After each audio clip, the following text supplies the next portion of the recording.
So, okay, the topic is similar, so I can continue. Again, we are talking about out of plane. Now I have to acknowledge my colleagues, Marco Del Zoppo, Alberto Balsamo, and Andrea Prota from our university. The idea is, again, to investigate on the behavior of masonry walls, which are strongly affected by damage in case of earthquake. And the idea is to look at the in-plane behavior and the out-of-plane behavior by using different kind of inorganic solutions in order to improve the capacity of these members. So as you well know, in case of seismic action, the partial total collapse of masonry walls is really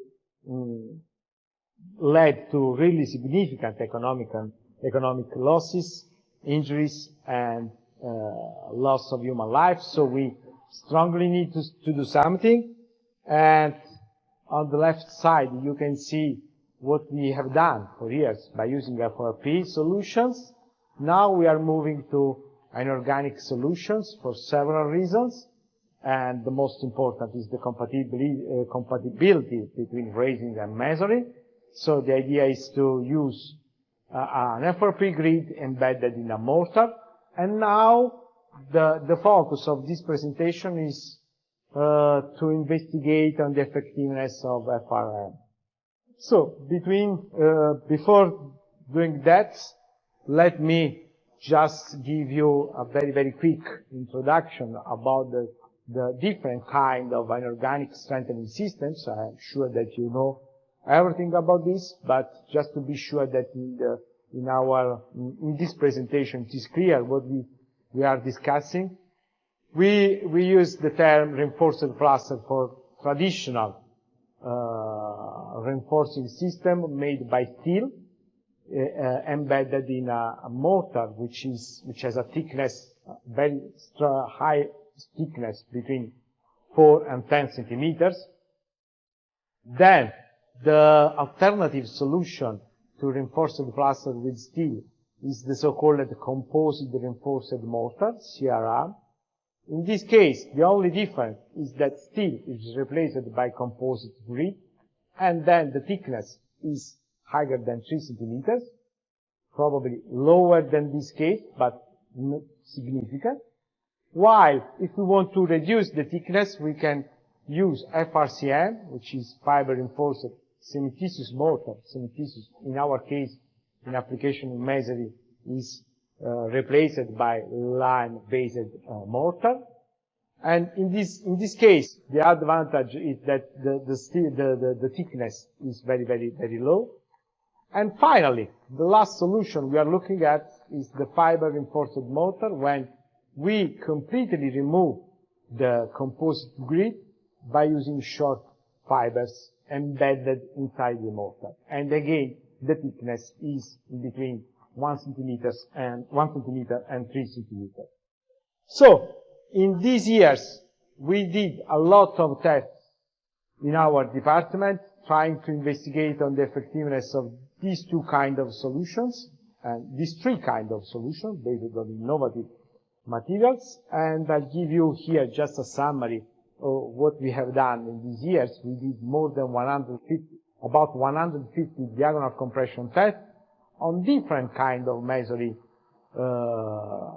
types. So here you can see tuff, which is typical masonry that we can find in the south part of Italy and in Naples area especially, but also in the clay brick masonry panels, which are very common in the Emilia-Romagna region, or rubble stone masonry, which is very common in the central part of Italy.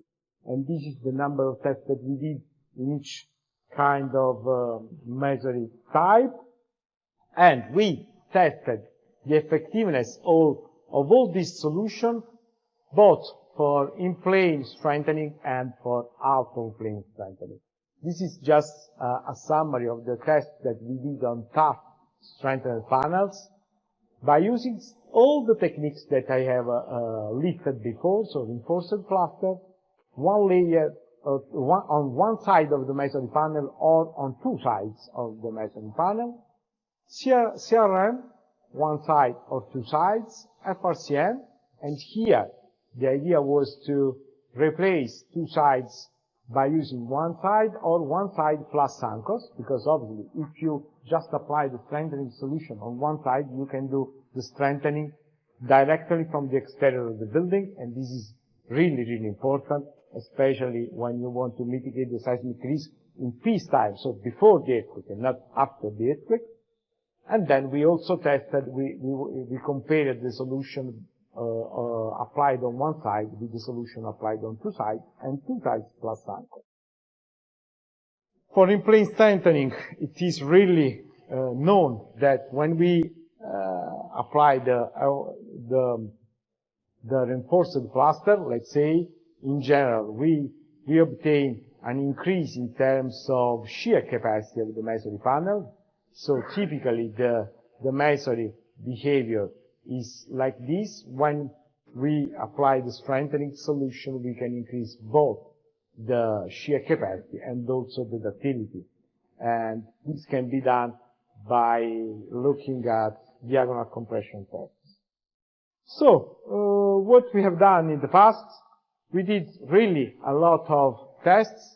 So here you can see in these graphs the shear capacity increase, so the ratio between tau max and tau zero, which means, the ratio between the strengthened shear capacity with respect to the original shear capacity.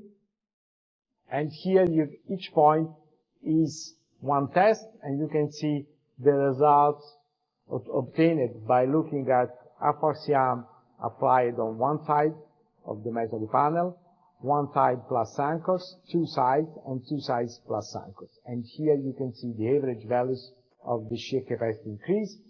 And all these tests were useful in order to provide in the Italian guidelines, which give us some design formulation to understand how much is the improvement provided by the FRCM, some amplification factors coefficients depending on the type of masonry, which ranged between 1.3 and 2, depending on the type of masonry and depending on the type of solution. But we also added in our guidelines that when you apply the reinforcement on one side only, it is mandatory to use anchors, and this was also demonstrated by our tests. But this was just what we obtained in the in-plane, for the in-plane strengthening. Now we are moving for the out-of-plane strengthening. So the idea is just to see, okay, but can we use this kind of solution also to improve the capacity against out-of-plane mechanism, like here? And so we tried to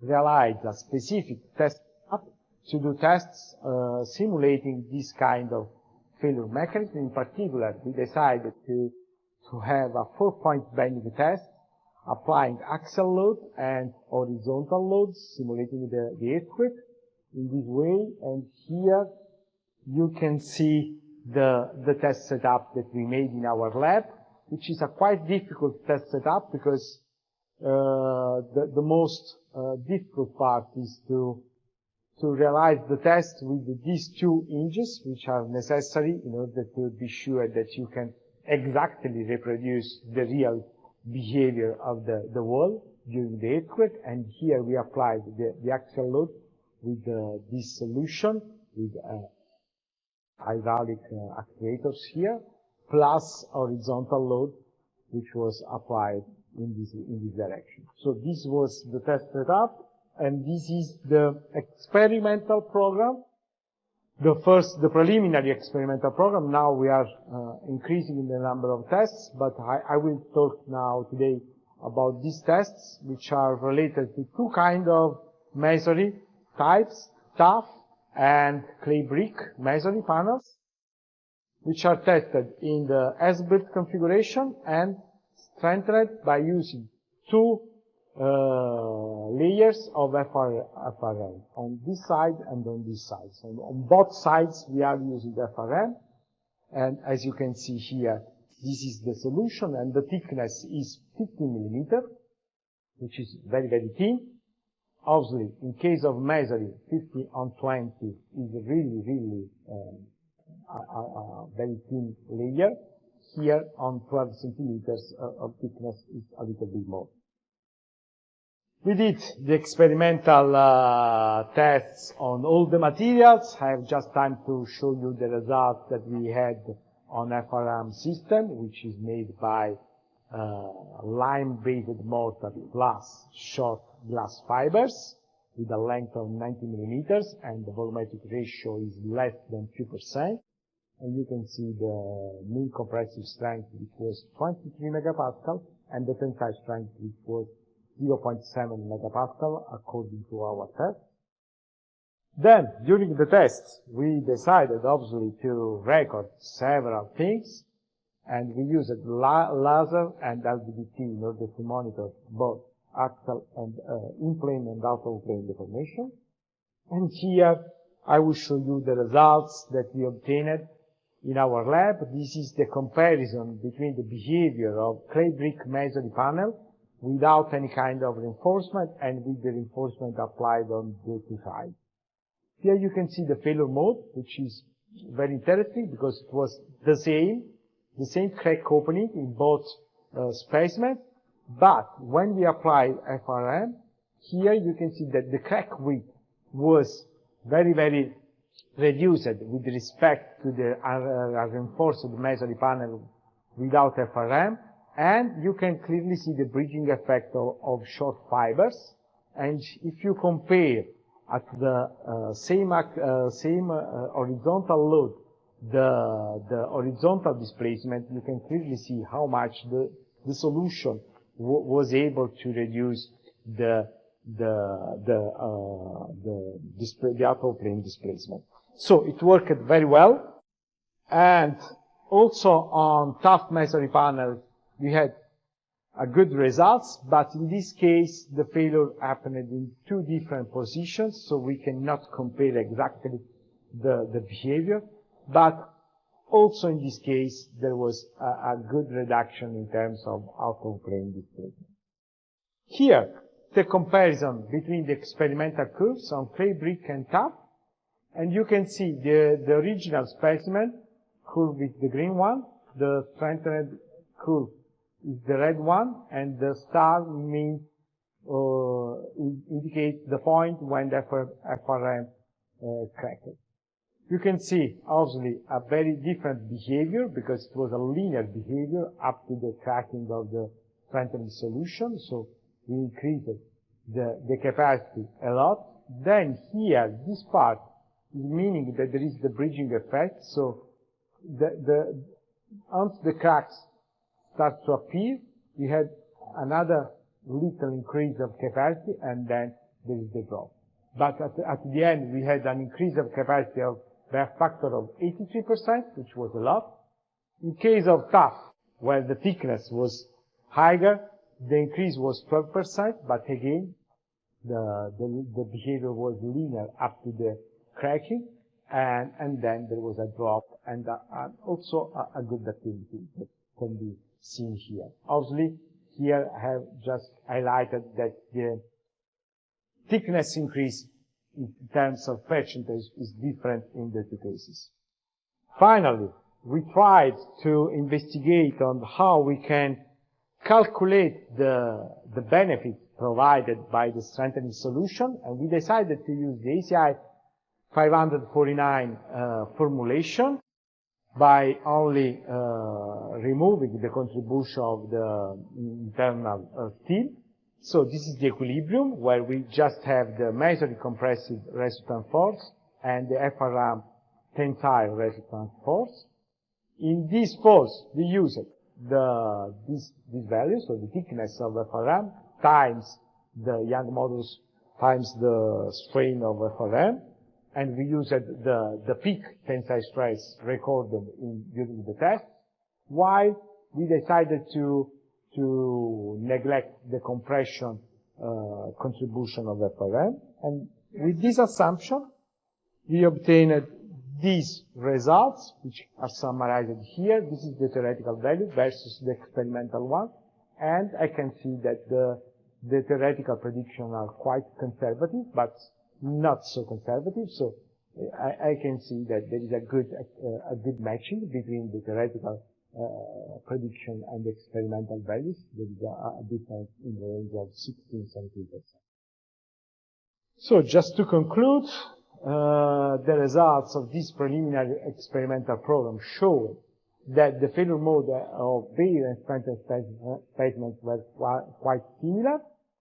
The FRM system was able to increase the capacity by a factor of 83% for cubic masonry and 12% for tuff masonry. The analytical approach which was used was conservative, but the matching was quite good. And obviously, from these preliminary results, FRM appears a sound technique, but we need to improve. We need to do other tests, and this is the reason why what we are doing now is to enrich the experimental program, and we are looking at the performance of FRM by using the solution only on one side, so no more on both sides, like in the previous test, both on clay brick and tuff masonry. But also we are looking at the comparison between FRM and FRCM by using a glass grid, two different glass grids with a unit weight of 120 grams per square meter or 220 grams per square meter, but applied on one side plus anchors. And at the end, I guess that we will have a more clear table of the results, and obviously this is something that we need in the future to calibrate formulations, to do a lot of tests on this innovative solution. And this was my last slide, and I really thank you for your attention for this long two presentations. Excellent.